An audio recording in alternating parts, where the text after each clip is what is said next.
ಹಿಂಸೆಗೆ ಪ್ರಚೋದನೆ ಕೊಡೋ ಕೆಲಸ ಬೇಡ ಅಂತ. ಅಲ್ಲ, ಕಾನೂನಿನ ಶಿಕ್ಷೆ ನೋಡಿ. ಈಗ SIT ಆದಷ್ಟು ಬೇಗ ಇವ್ರನ್ನ ಬಂಧನಕ್ಕೆ ಒಳಪಡಿಸ್ಬೇಕು ಅಂತ ನಮ್ಮ ರಿಕ್ವೆಸ್ಟ್ ಇರೋದು. ಯಾಕೆ ಇಷ್ಟು ದಿನ ಬಿಟ್ಟಿದ್ದಾರೆ ಅನ್ನೋದೇ ಒಂದು ದೊಡ್ಡ ಪ್ರಶ್ನೆ.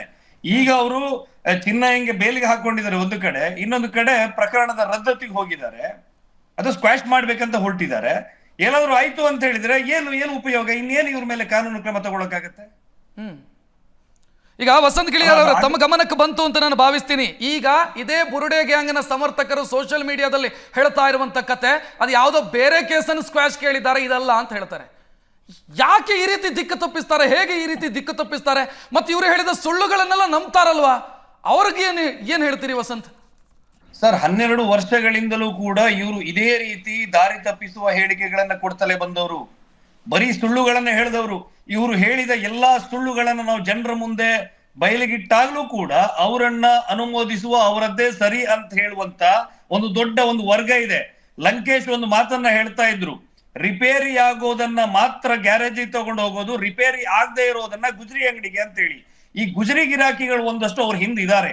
ಅವರಿಗೆ ಬೆಳಗಿನ ಹೊತ್ತಲ್ಲಿ ಹೋರಾಟಗಾರ ಇದು ಸೂರ್ಯ ಅಲ್ಲ ಚಂದ್ರ ಅಂತ ಹೇಳಿದ್ರು ಕೂಡ ಅವರು ಸೋಷಿಯಲ್ ಮೀಡಿಯಾದಲ್ಲಿ ಇವತ್ತು ಬೆಳಗ್ಗೆ ಕಾಣಿಸ್ತಾ ಇರೋದು ಆಕಾಶದಲ್ಲಿ ಚಂದ್ರನೇ ಬೆಳ್ಕೊಡ್ತಾ ಇದ್ದಾರೆ.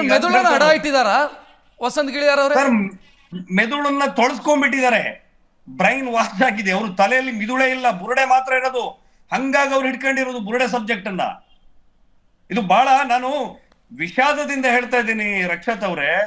ಎಂತ ಒಂದು ಶ್ರದ್ಧಾ ಕೇಂದ್ರದ ವಿರುದ್ಧ ಇವರು ಈ ರೀತಿಯ ಷಡ್ಯಂತ್ರವನ್ನ ಮಾಡಿದ್ರು ಕೂಡ ನಮ್ಮ ಈ ರಾಜ್ಯದ ಎಲ್ಲ ಮಠಾಧಿಪತಿಗಳು, ಧರ್ಮ ಜಿಜ್ಞಾಸುಗಳು, ಧಾರ್ಮಿಕ ಮುಖಂಡರು ಸುಮ್ಮನೆ ಕೂತಿದ್ದಾರಲ್ಲ ಅಂತ ಹೇಳಿ ನನಗೆ ಬಹಳ ನೋವು.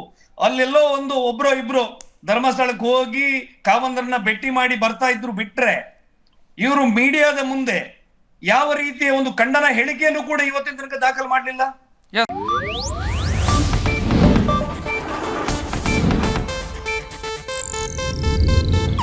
ಇದು ಏಷ್ಯಾನೆಟ್ ನ್ಯೂಸ್ ನೆಟ್ವರ್ಕ್ ಪ್ರಸ್ತುತಿ.